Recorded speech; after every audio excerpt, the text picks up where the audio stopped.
नमस्कार, मैं दानिश महाजन। मेरे अनेकों नाम हैं। आज international day of disabled people है। मेरा नाम दानिश है, जैसा मैंने पहले बताया, लेकिन मेरे अनेकों नाम हैं।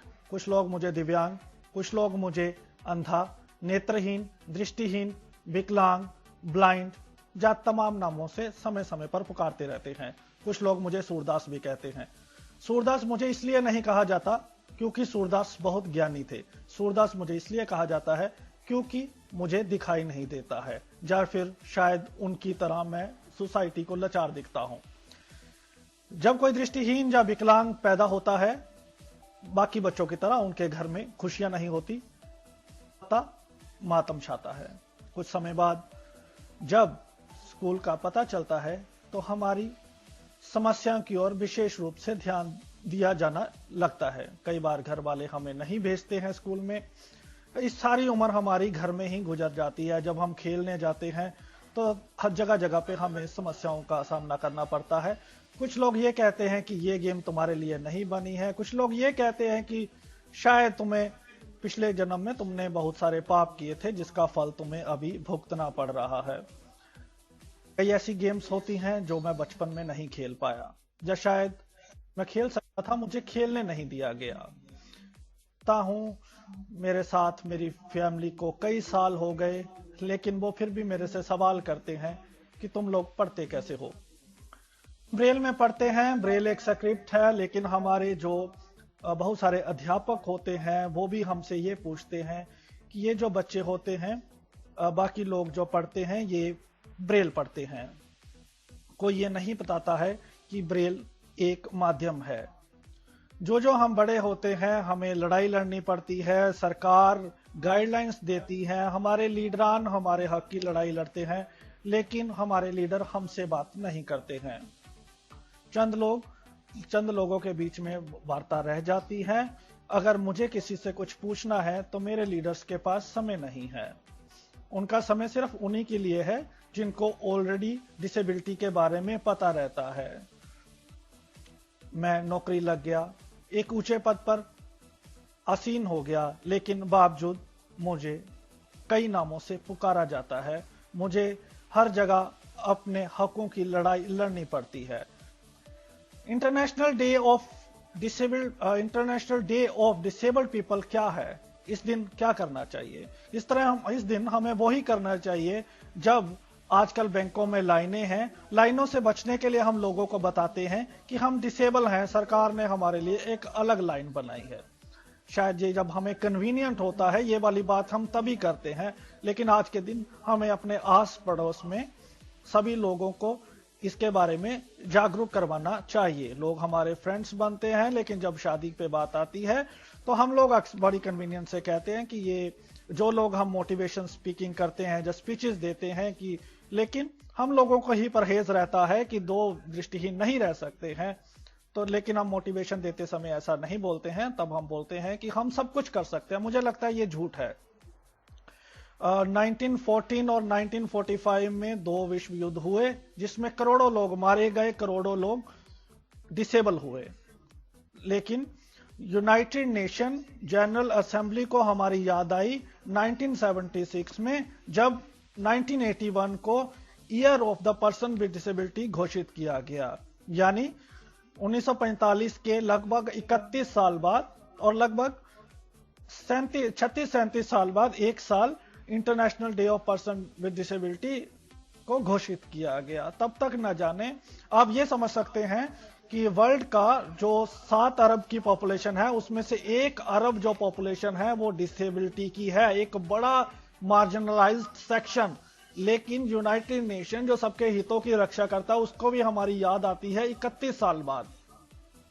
फिर चलो देर आए दुरुस्त आए, थोड़ी देर बाद 1983 से 1992 तक की डेकेड घोषित किया जाता है। इसमें कई गोल्स निर्धारित किए जाते हैं। हर साल हमारा थीम आता है, और 1992 के बाद एक रिकॉग्नाइज किया गया कि 3 दिसंबर को international day of person with disability होगा।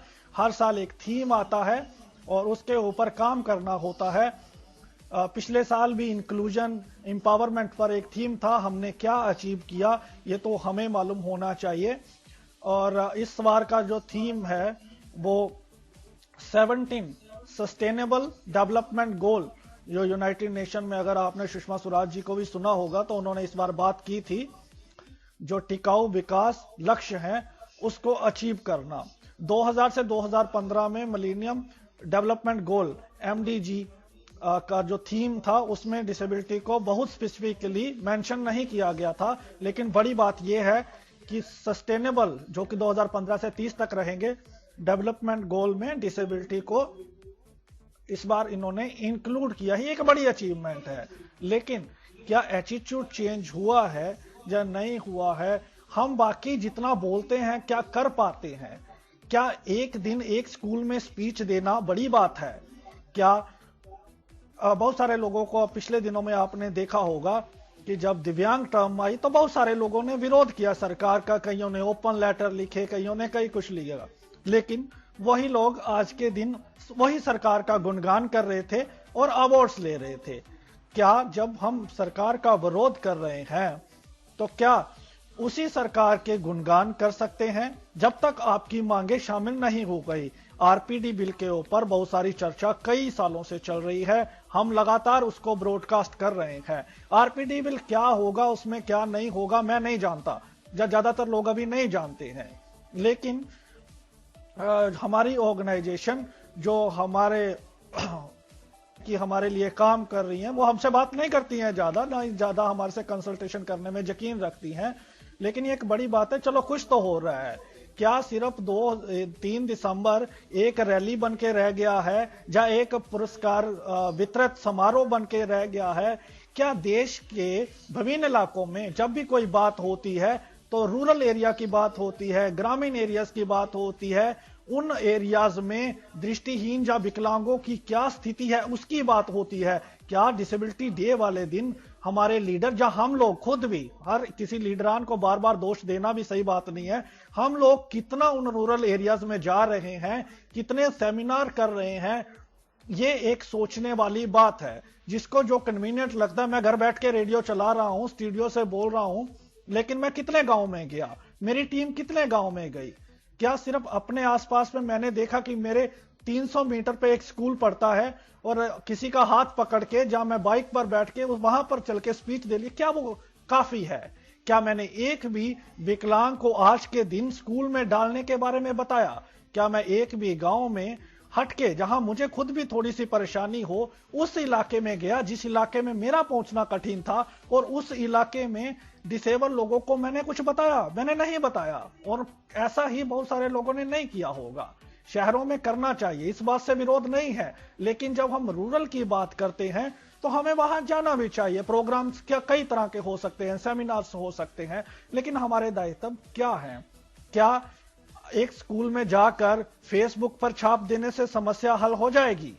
क्या अपना गुणगान खुद करने से हल हो जाएगी? मेरी फेसबुक में 1000 लोग हैं, वो रोज डिसेबिलिटी के बारे में जानते हैं। अगर मैंने अपना गुणगान वहां कर लिया तो मुझे क्या मिला, या उन लोगों को क्या पता लगा? अखबार में आर्टिकल दिया, क्या मैंने लोकल मैगजीन में दिया या किसी कम्युनिटी में बताया? मैंने ऐसा कुछ नहीं किया। बहुत सारे लोगों के मैं पढ़ रहा था, इसमें कोई हर्ज नहीं है कि हम फेसबुक पे डालते हैं या कहीं भी प्रचार करते हैं, हमें करना चाहिए। लेकिन जो हम बोलते हैं, बड़ा सवाल है क्या हम करते हैं, उस पर हमें सोचना चाहिए। सस्टेनेबल डेवलपमेंट गोल 17 गोल हैं जो हमें अचीव करने हैं।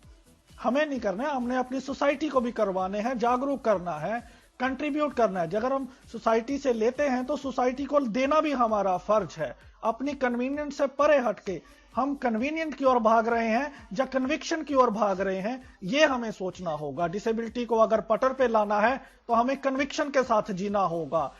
हम बड़ा दुर्भाग्य है कि अभी हमारी ऑर्गेनाइजेशंस में यूनिटी नहीं है। मैं बार बार ऑर्गेनाइजेशन को इसलिए लताड़ रहा हूं क्योंकि मैं खुद भी एक ऑर्गेनाइजेशन चला रहा हूं। गवर्नमेंट क्या करती है नहीं करती है हम ज्यादा एक्सपेक्ट नहीं करते हैं, लेकिन हम खुद कर सकते हैं। हमारा गोल ही ये है, हम ऑर्गेनाइजेशन बनाते इसीलिए हैं। लेकिन क्या हम अपने गोल को अचीव कर पाते हैं? क्या हम यंगस्टर को वाकई प्रमोट कर रहे हैं, या जो लोग काम कर रहे हैं उनको रिकॉग्नाइज कर रहे हैं, ये बड़ी बातें हैं। शायद यही पर्सन विद डिसेबिलिटी डे होता है। इसके बारे में हमें मंथन करना चाहिए, सोचना चाहिए और पूरे साल बाहर निकल के जिन इलाकों की हम बात करते हैं, जहां तो इन इलाकों की बात करना छोड़ दें आप, अगर आप बात करते हैं तो इस साल में क्या एक भी मूवमेंट चलाया रूरल एरिया के बारे में? कुछ लोग दावा कर सकते हैं हाँ हमने किया इक्का दुक्का, लेकिन वो कहां है वो मुझे मालूम नहीं है। अगर किया है तो बहुत अच्छी बात है, बधाई के पात्र है। अगर नहीं किया है तो अगले साल हमें करना चाहिए। कुछ लोग समाज में पढ़े लिखे हैं, वो बड़ी बड़ी बातें करते हैं, हर चीज का ज्ञान होता है, लेकिन जब डिसेबिलिटी पर बात आती है तो बेहुदा सवाल करते हैं। आप कैसे खाते हैं, कैसे नहाते हैं, इन बातों से परहेज करना चाहिए और उन लोगों को समझाना चाहिए डिसेबिलिटी क्या है। कई बार चलते चलते हम रिश्तेदारों में बैठते हैं, जब बड़े लोगों में भी बैठते हैं, वो पढ़े लिखे होते हैं, डिसेबिलिटी से पूरी तरह बेखबर रहते हैं, ऐसे सवाल करेंगे आपको चका देंगे। उसको मजाक मत समझे, उसका सीरियस संज्ञान लें और उनको समझाएं डिसेबिलिटी आखिर है क्या, उनका समझ क्या है। मजाक करना अलग बात है, लेकिन उनको जागरूक करना अलग बात है। इस बात की ओर भी हमें विशेष ध्यान देना चाहिए। एक दो बात और है जो मैं आपसे करना चाहता हूं। क्या हमने बहुत समय देखा है कि हमें प्रॉब्लम आती है, हम शादियों में आजकल फंक्शनों से बच रहे हैं, खासतौर पे अगर हम डिसेबल हैं, लेकिन क्या हमने लोगों को समझाने की कोशिश की है? क्या हमने खुद से इनिशिएटिव लिया है इस बैरियर को दूर करने का? जहां हमने हार मान लिया, हमने फंक्शनों में सीधा जो चीज हमें पसंद नहीं आती है, जहां हमारे लिए टफ होती है, हम छोड़ देते हैं। क्या छोड़ देना किसी चीज का हल है? हमें समय समय पर हर कदम पर लड़ना पड़ता है, तो क्या हम सब कुछ छोड़ दें, लड़ना बंद कर दें? अगर लड़ना बंद ही करना है तो फिर हम घर बैठ जाएं, इसके अलावा कुछ नहीं कर सकते।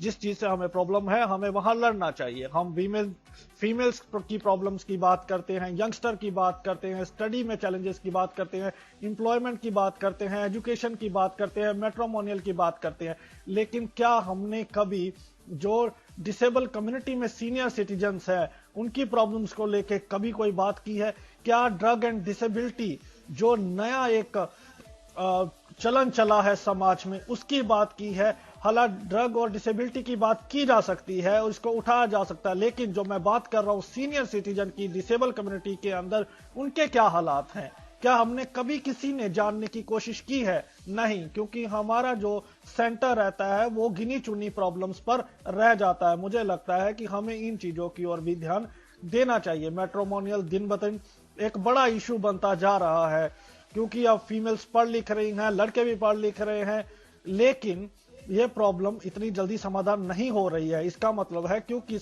जो समाज है उसमें अभी जो एटीट्यूडनल बैरियर है वो दूर नहीं हो रहे हैं। हम हर बार बात करते हैं एटीट्यूडनल बैरियर को तोड़ना चाहिए, इंप्रूव नहीं हुआ है, बहुत कुछ बदला है, टेक्नोलॉजी आई है, हमने सब कुछ हर जगह में महारत हासिल की है, ऊंचे ऊंचे पदों पर हमें आसीन हो गए हैं, हम डेजिग्नेशंस पर हैं ऊंची ऊंची, लेकिन समाज के एटीट्यूडनल बैरियर तोड़ने में हम सब लोग विफल रहे हैं। छोटी से लेकर बड़ी ऑर्गेनाइजेशन, एक अनसक्सेसफुल से सक्सेसफुल पर्सन का एक ही रोना है कि समाज में जो एटीट्यूडनल बैरियर हैं वो नहीं बदल रहे हैं। क्यों नहीं बदल रहे हैं? क्या हम पूरी तरह फेल रहे हैं? क्या हमने एटीट्यूडनल बैरियर को तोड़ने के उतने प्रयास किए हैं जितने हमने अपनी लेजिस्लेशन की लड़ाई लड़ने की, या टेक्नोलॉजी इंप्रूव करने की, या एक्सेसिबल चीजें बनाने के लिए की है? जवाब शायद होगा नहीं, क्योंकि अगर हम सब ने मिलकर अपने अपने एरियाज में ऐसा कुछ किया होता तो एक बड़े एरिया में, एक बड़े सेक्शन को हम अवेयर कर सकते थे। इंडिया एक बहुत बड़ा देश है, 130 करोड़ की आबादी है और डिसेबल्स की आबादी भी लगभग 7 करोड़ से ज्यादा है। इनफैक्ट अगर पूरी डिसेबल कम्युनिटी की बात करें तो वो 10 या 15 करोड़ के बीच है। क्या हम अपने अपने एरियाज में लोगों को अवेयर नहीं कर सकते हैं? क्या हम उनको नहीं समझा सकते हैं? ये कुछ सवाल है, हम कर सकते हैं, लेकिन हम नहीं चाहते हैं, क्योंकि उसके लिए हमें ग्राउंड लेवल पर आना होगा। इसके लिए कोई ज्यादा जश हम लोगों को नहीं मिलेगा। शायद इसलिए हम वही काम करना पसंद करते हैं जो मीडिया की सुर्खियां बने, या जो फेसबुक पर हम छाप सके। इसको भी छाप सकते हैं। आप घर से निकलें, अगले साल प्रण लें कि हम लोगों के एटीट्यूडनल बैरियर अपने परिवार से शुरू करते हुए फिर अपने गली मोहल्ला, गांव, शहर से स्टेट लेवल या फिर देश के लेवल तक पहुंचेंगे। उम्मीद है कि मैंने आप लोगों को ज्यादा बोर नहीं किया होगा। अब बढ़ते हैं हम शो की ओर। बहुत शुक्रिया मेरे इस भाषण को सुनने के लिए।